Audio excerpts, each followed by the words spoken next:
Good for nothing parasite. Suddenly, I was called by my husband to visit his parents' house. I figured he probably got too drunk to come home. I started the car and headed to his parents' place. But what was waiting for me there was my mother-in-law with a nasty smirk on her face. Out of nowhere, she splashed beer on me and hurled insults. My mind went blank. But in the next moment, anger surged within me. I wiped the beer off my face with my hand and said just one thing: "I'm leaving." With that, I walked out of their house. Just before I left, I caught a glimpse of some confused relatives in my peripheral vision. My name is Samantha Ayers. I'm 30 years old. After graduating from college, I've been working at a wholesale company a little distance away from my hometown. Work is going fairly well, and my life doesn't have any major inconveniences. But there's one thing that's been bothering me: my shyness. Ever since I was a student, this has made it difficult for me to make friends. Even when someone talks to me, I often respond in a curt manner. And I've never been able to join in on conversations. No matter what, I get nervous when talking to people. Yet, despite that, I'm incredibly grateful to a few of my friends who have stuck with me. When I first realized I was shy, I didn't worry about it too much. But one day, while walking down the school hallway, I overheard some people talking about me. "She's so cold when she talks, has a bad attitude, and is so full of herself." They might have said more, but nothing else registered in my mind. Knowing that this was how people saw me, I suddenly felt my legs go weak. But I knew it would be bad if they noticed I was there. I somehow forced myself to move and escaped from the spot. From that day on, I began to worry about my poor communication skills. Would I make others uncomfortable and have them talk behind my back again? Before I knew it, my shyness had become a major insecurity. And in the end, it didn't change even after I became an adult. When I left my hometown for a job, I also had to part ways with my friends I had spent so much time with. We kept in touch, but not being able to see them in person and spending so much time alone made me feel lonely. It was frustrating to realize that even though I wasn't good at talking to people, I still craved connection. The more I thought about it, the more I despised how selfish I seemed. But when I got my job, I thought maybe I could change that part of myself. Unfortunately, reality wasn't so kind. Old habits die hard, and I still struggled to communicate well at work. Luckily, most of my coworkers were kind and often started conversations with me, despite my awkwardness. Because of that, it wouldn't be an exaggeration to say that's why I've been able to do well at my job. But I knew I couldn't rely on my environment forever. Determined to change, I made it a point to be more proactive. Thanks to that, by the time 2 years had passed since I started my job, I wasn't as shy as I used to be. Even though I still got nervous, I could join in conversations and communicate better. But even then, I wasn't satisfied. Looking back now, it's obvious I had grown since my school days. Yet, the burden of my insecurity was still too heavy to let me feel content. But then, one day, I met Eric, who would later become my husband, and my life and perspective changed dramatically. Eric worked at one of the stores we did business with, helping out his parents who owned it. It just so happened that I had to deal with him when the usual person stepped out, and that's how we started interacting. Eric was soft-spoken and seemed to genuinely enjoy chatting with me, even though we had just met. Whenever I initiated a conversation, he would respond with a warm smile. It wasn't the first time I had met someone like that. But there was something different about Eric. I wanted to talk to him more. I wanted to get to know him better. Even though we had only exchanged a few words, I couldn't shake that feeling. As it turned out, Eric felt the same way. At first, we would chat briefly whenever he came to the office, but eventually we exchanged contact information and started meeting up outside of work. As we spent more time together, our relationship deepened, evolving from friendship into romance.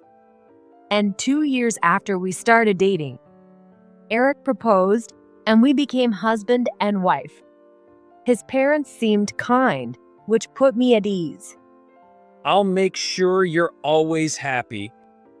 Eric had said when he proposed, and those words still echo in my mind. I was sure our happy life was just beginning. Thinking about our future together made my heart race with excitement. However, it wasn't long before I discovered the true nature of Eric and his parents, and once again, I was faced with the harshness of reality. After marrying Eric, my life became richer. When I came home tired from work, my beloved Eric would be there to greet me. That alone made me happy, and on top of that, he would always have kind words to say to me. Maybe this is just normal for married couples, but for me, it was one of the things that made me feel truly blessed. Eric helped out at his parents' store while also working a full-time job. Even though he was probably busier than me, he never showed any signs of exhaustion. How's the store been lately? Good, it seems to be going well. When should I come help next? Well, let's see. I felt bad that Eric was the only one helping out at his parents' store. So I started going there more often to lend a hand. You don't need to worry about that. My father-in-law initially told me, but gradually they started relying on me more. I started helping with arranging products, managing inventory, and even doing stock takes when the timing was right. It was clear from our conversations that Eric and his parents cared deeply about the store, and I was glad to contribute in any way I could. However, a year after our marriage, everything took a drastic turn. The store's business began to falter. Just a year ago, everything was going well, but a large supermarket had opened nearby and customers began to drift away. We tried advertising more and increasing the variety of products, but nothing seemed to work. What are we going to do? At this rate, Yeah, it's not looking good at all. Every time I went to help, my in-laws would discuss the situation with such desperation that it hurt my heart. If things continue like this, it's not going to end well. I could tell Eric was starting to change too. And who could blame him? His parents' store, which he had been helping with for so long, was now in danger. I didn't have the power to save the store on my own. But that made me all the more determined to do whatever I could to contribute to the store's success. Unfortunately, all that effort was in vain, and the store was forced to close. I couldn't help but feel deep regret, wondering if there wasn't something more I could have done. I couldn't even find the right words to comfort my devastated in-laws and Eric. And it was this store's closure that became the catalyst for the collapse of our marriage. The in-laws, who had once been so kind, began to treat me coldly. it's your fault the store went under. What? After the store closed, I was helping to clean up when it happened. My in-laws had seemed in a bad mood from the moment we saw each other that day, so I was even more tense than usual as we worked together in the same space. Then, out of nowhere, my mother-in-law, Carol, let out a big sigh and said something shocking. I couldn't quite grasp what she was saying and couldn't find the words to respond. Well, My father-in-law, David, followed suit, throwing more hurtful words my way. Ever since you married into our family, nothing but bad things have happened. Honestly, what are you going to do about it? You're a curse. A curse? No, that's not. Could my in-laws really believe that I brought some kind of bad luck into this family? The accusation was completely unfounded and absurd. They had been so kind before, and now their harsh words were breaking my heart. Why all of a sudden? Do you really think it's not true? The big supermarket opening nearby, the store's business declining, and eventually going under. All of it happened in the past year, right around the time you joined our family. That's just not fair. Not fair? That's the truth. If you hadn't married into this family, none of this would have happened. You are a curse. Their thinking was so irrational that it left me stunned. But wait, what does Eric think about all this? Just as I was about to turn around and ask him, Eric, who had been working behind me, spoke up. Dad and Mom are right. Why did I ever marry you? If I had married someone else, the store wouldn't have gone under. Even you, Eric? I was devastated. Not only had my in-laws turned against me, but now even Eric was pushing me away.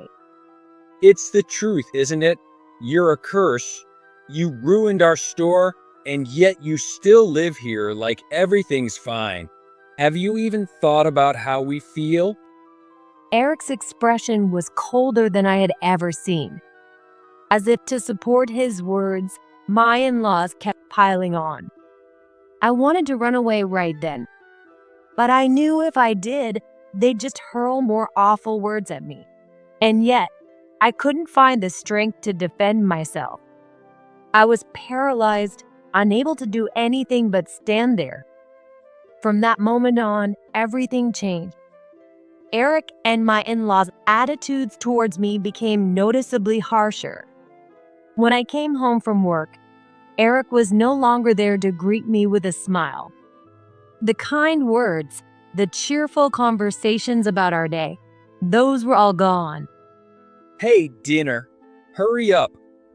I'm sorry, I'll get it ready right away. This is exactly why you're useless. Eric would throw cold looks and harsh words at me before turning back to the TV. It was clear that our relationship would never return to what it once was. And even if it could, who knows how many years it would take. With his words hanging in the air, I began preparing dinner. My in-laws started visiting our home more frequently, either because they had nothing to do after the store closed or simply to torment me. Honestly, having them over so often was difficult to handle. Whenever they visited, it was only to make snide remarks about me. You really are plain looking, aren't you? It's embarrassing to have someone like you as a daughter-in-law. Eric, why did you ever choose her? Who knows? I don't even remember anymore.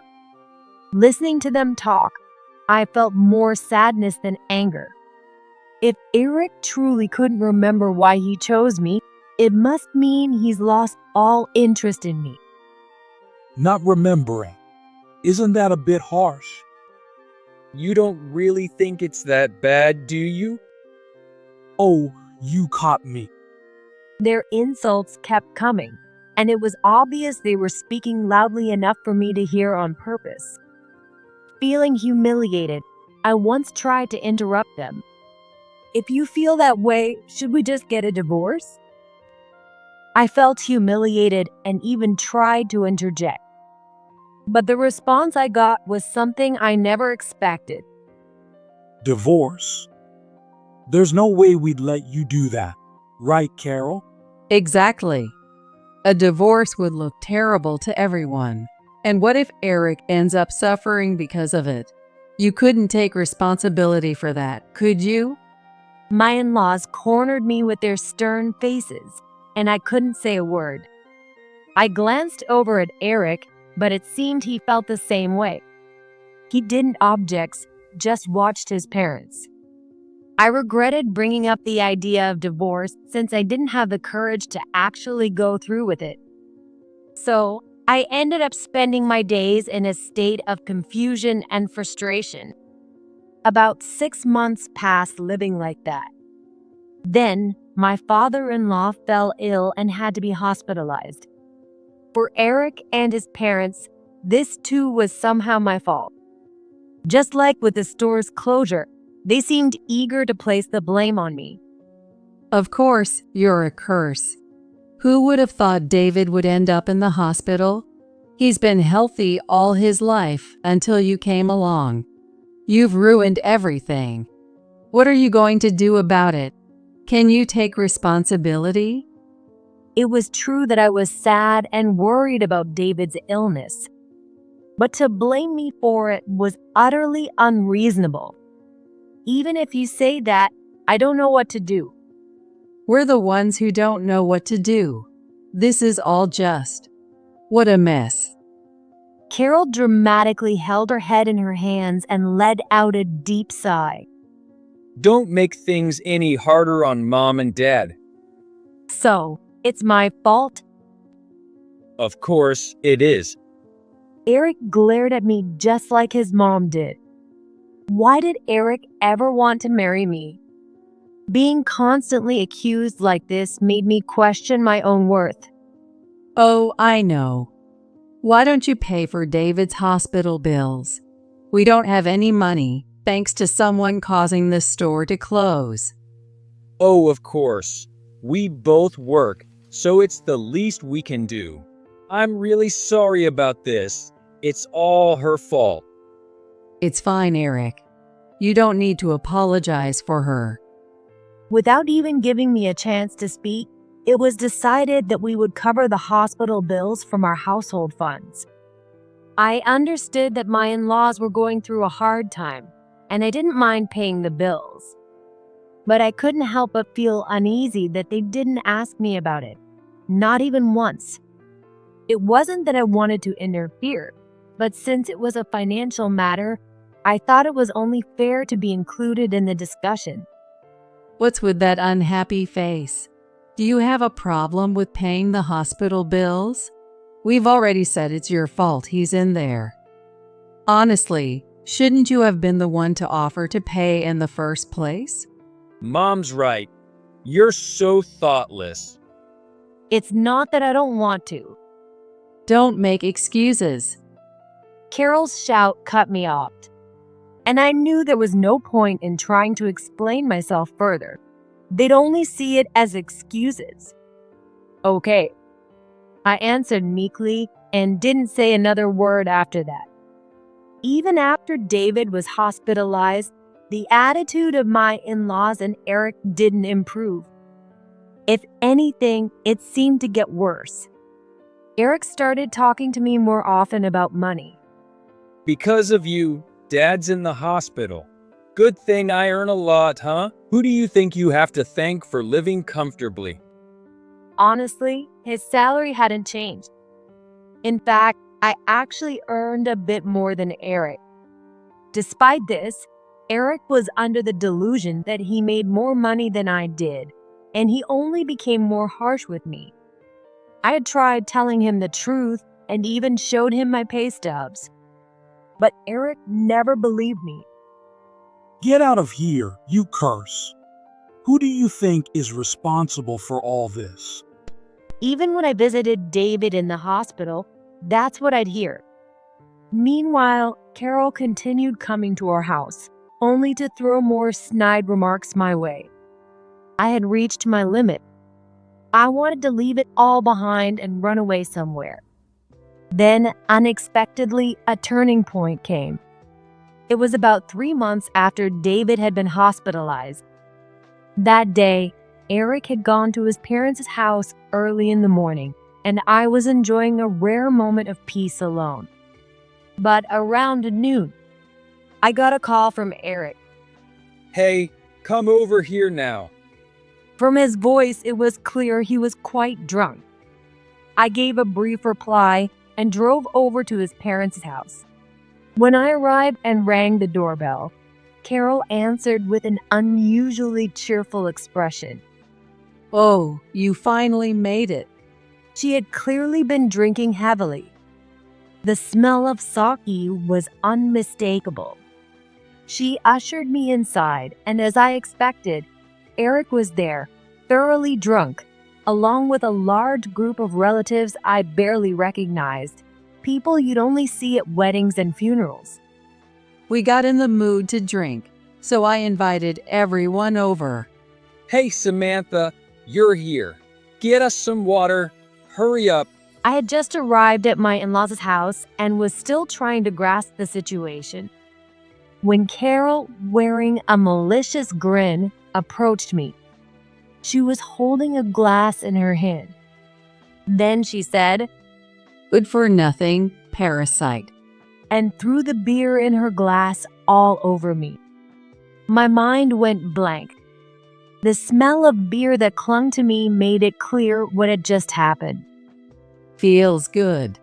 Mom, what are you doing? The next moment, anger surged through me.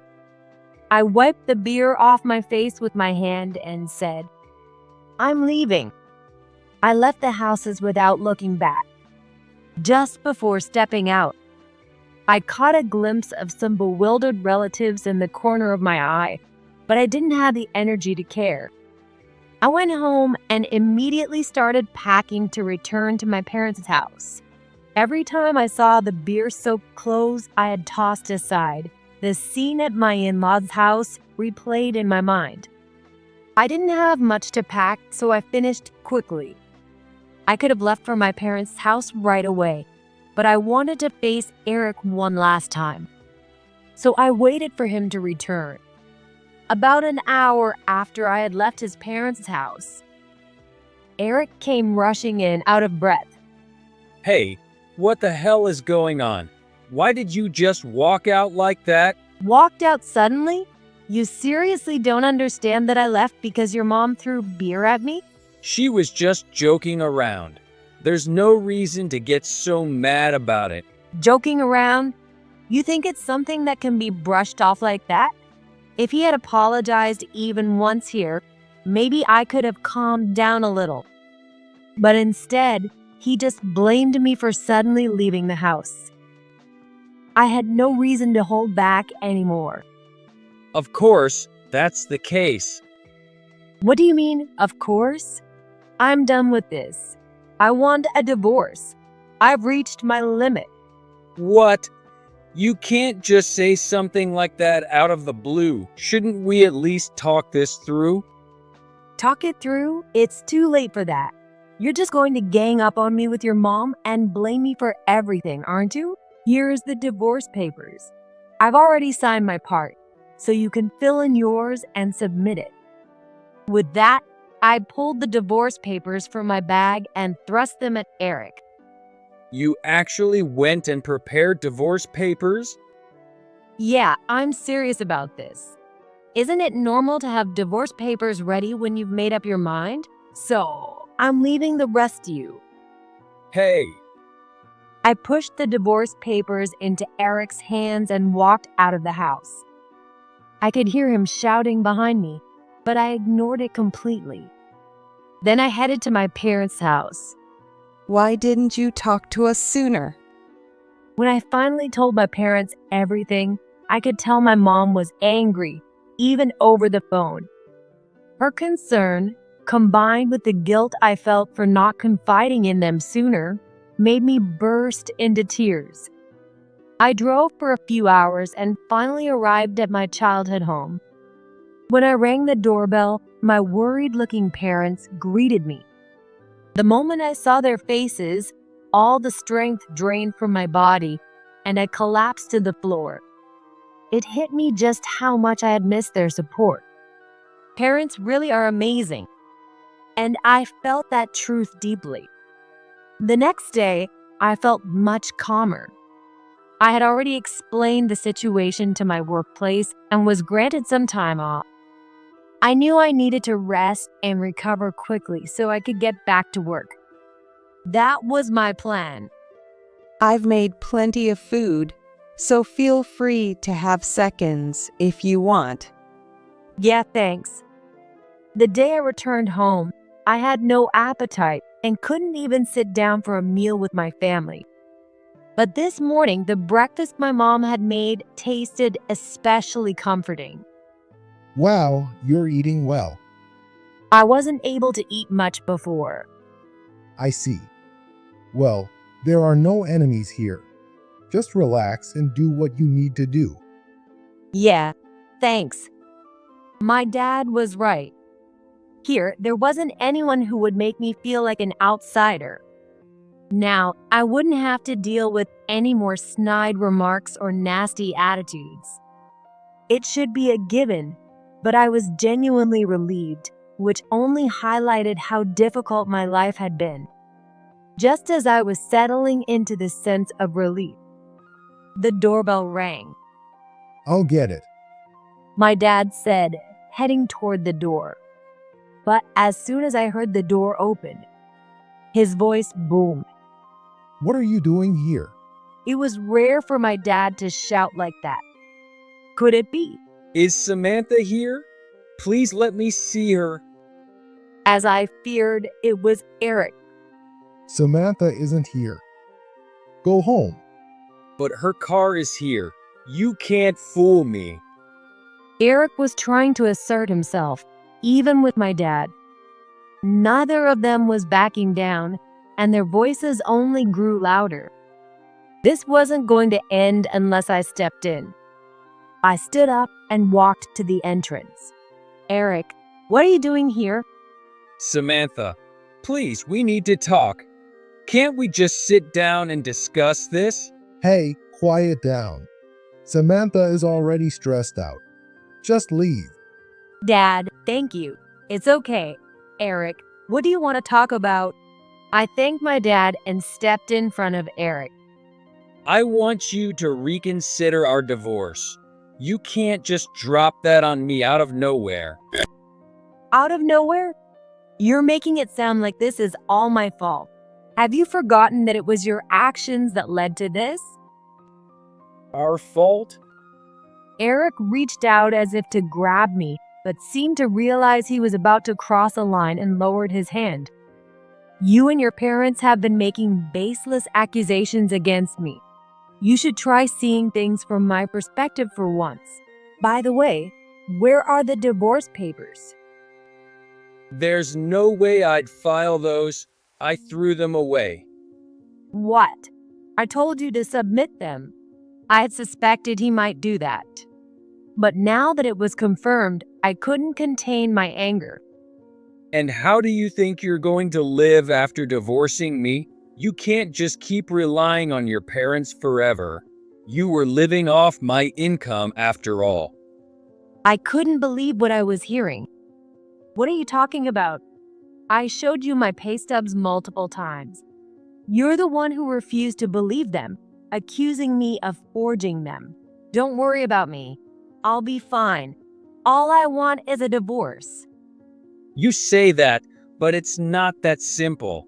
I'm your husband, after all. Don't act like a husband now. Besides, wasn't I just a curse and a parasite? If that's how you see me, then wouldn't it be better for both of us if we got divorced? I'll send you another set of divorce papers. But for now, just leave. If you come back again, I'll call the police. The police? He looked shocked, as if he hadn't expected me to go that far. Eric left the house in a daze. I thought this might finally stop him from coming to my parents' home. But knowing Eric, there was always a chance he'd do something unpredictable or conspire with his mom. I let out a heavy sigh, realizing that I might still have to deal with some unsettling days ahead. 2 weeks later, Eric and I were still not divorced. I had sent him the divorce papers, but he just kept tearing them up. I was starting to think I need to get a lawyer involved when Eric reached out, asking me to wait a little longer. I could have ignored him and gone ahead with the legal process. But my anger had cooled down by then, and I decided to grant him this one last request. All right. I replied and waited for him to contact me again. However, a month and a half later, I received an unexpected call from Eric. Did you really move out? The truth was, I had moved into a new house. It was a luxurious mansion worth over $1 million. Like Eric had mentioned, I didn't want to impose on my parents indefinitely. So I had started looking at properties and found a place that perfectly suited my tastes and lifestyle. Of course, I hadn't told Eric about it. I felt a chill down my spine, wondering how he found out. What? How do you know that? Well, Spit it out. After I raised my voice, Eric finally confessed. I hired a private investigator. What? A private investigator? My voice echoed through the mostly empty mansion. Well, I thought if we were getting divorced, maybe I could claim alimony if you were cheating on me. So I figured I'd have someone look into it. Cheating? What on earth are you thinking? I've never done anything like that. If anyone should get alimony, it's me. You have no right to alimony. And how did you manage to move into that huge house? You shouldn't have that kind of money. That's none of your business. I can do whatever I want with my life. As I said that, the noise on the other end of the line suddenly grew louder. I barely had time to brace myself when the next voice I heard wasn't Eric's. Why hasn't the money for David's hospital bills been transferred? What if he can't stay in the hospital because of this? Well, since we're getting divorced, I didn't think it was relevant anymore. Not relevant? We've told you countless times that it's your fault he's in the hospital. Could you stop with the baseless accusations? It's really annoying. I wasn't the same timid person I used to be. I wanted them to understand that, so I didn't hold back my words. Carol seemed a bit surprised by my new attitude, but she quickly tried to steer the conversation back in her favor. How dare you speak to me like that? Listen, I know where you live. If I have to, I'll come over and talk to you face to face. Oh, you want to come to the house? Sure, go ahead. You already know where I live anyway. I realized there was no point in continuing this conversation over the phone. It wouldn't lead anywhere. So, I made a bold decision and invited Eric and Carol to my new home. You probably want to talk face to face, right? When would you like to come over? Carol seemed caught off guard by the invitation. But seeing an opportunity, she quickly began discussing her and Eric's schedule with an eager tone. A week later, Eric and Carol arrived at my house. The look of astonishment on their faces as they took in the unfamiliar furniture and amenities was almost comical. Please have a seat right there, I said, directing them to the new sofa I had bought, and began our conversation. So, what is it? What did you want to discuss by coming all the way to my house? Oh well, it's about David's hospital bills. What are you going to do about them? It's infuriating that you're living in a house like this. And how could you afford a place like this? Are you secretly seeing someone else besides Eric? It's a bit much to handle all at once. But first of all, didn't the private investigator confirm that I wasn't cheating? Carol seemed extremely agitated. The old me would have been intimidated, but I had nothing left to fear. Regarding the house, the truth is I've been trading Forex. What? Forex trading? You never told me. I had been trading Forex since before I married Eric. I hadn't made much profit at first and didn't think it was worth mentioning to anyone.